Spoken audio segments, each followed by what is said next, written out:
అష్ట వంకర్లతో మొత్తం 55 కిలోమీటర్ల మేర మూసీ రివర్ ఫ్రంట్ అభివృద్ధి చేస్తున్నామని తెలంగాణ ముఖ్యమంత్రి రేవంత్ రెడ్డి అసెంబ్లీలో ప్రకటించారు. 2 ఏళ్ల గండిపేటకు గోదావరి జలాలు తీసుకొస్తామన్నారు. సంక్రాంతిలోగా ఫస్ట్ ఫేజ్ పై క్లారిటీ వస్తుందని వివరించారు. ఫస్ట్ ఫేజ్ లో గండిపేట నుంచి గౌరెల్లి వరకు ప్రక్షాళన చేస్తామని తెలిపారు. అలాగే ప్రతిపక్ష నేతలు తమపై విషం చిబుతున్నారని సీఎం ఆరోపించారు. మూసీ ప్రక్షాళన జరగాలా వద్దా ప్రతిపక్ష నేతలు చెప్పాలని ఆయన ప్రశ్నించారు. సంవత్సరానికి 365 రోజులు మూసీ నదిలో నీళ్లు ప్రవహించాల్సిందే అని ప్రణాళికలు సిద్ధం చేయాలని చెప్పి అధికారులను పిలిస్తే అధికారులు మన స్థాయిలోనే కాదు ప్రపంచ స్థాయిలో అనుభవం ఉన్న కన్సల్టెంట్స్ ఉంటే మనకి ఈజీ అవుద్ది. వాళ్ళు ఇచ్చే నివేదికలు అంచనాలు సూచనలు మనకు ఉపయోగపడతాయని చెప్పి గ్లోబల్ టెండర్ పిలిచిన అధ్యక్ష కన్సల్టెంట్ కోసం. అందులో జాయింట్ వెంచర్ కన్సార్షియం కింద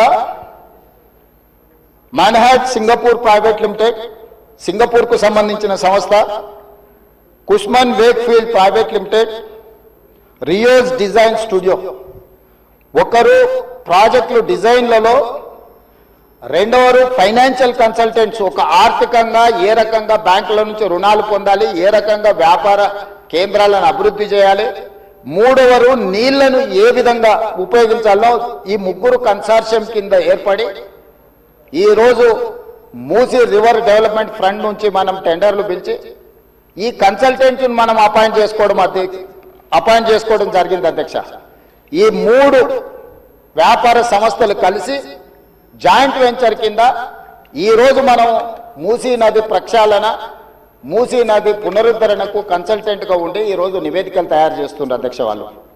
వాళ్ళు ఇచ్చిన ప్రాథమిక అంచనాలు, ప్రాథమిక నివేదికలు ఫస్ట్ ఫేజ్ ఉస్మాన్ సాగర్ నుంచి బాపు ఘాట్, హిమాయత్ సాగర్ నుంచి బాపు ఘాట్, ఈ 2 ఇక్కడికి వచ్చి కలిసి బాపు ఘాట్ దగ్గర గాంధీ సరోవర్ మనం నిర్మించదలుచుకున్నాం అధ్యక్ష. ఇది 9.5 కిలోమీటర్లు ఉంది గండిపేట నుంచి బాపు ఘాట్ వరకు.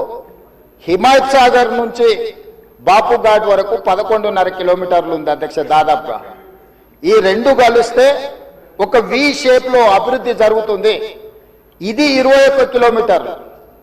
గండిపేట పైన వికారాబాద్కి ఇంకా ప్రణాళికలు సిద్ధమవుతున్నాయి అధ్యక్ష. వీటికి నీళ్ల కోసము గోదావరి జలాలను 20 టీఎంసీలను తరలి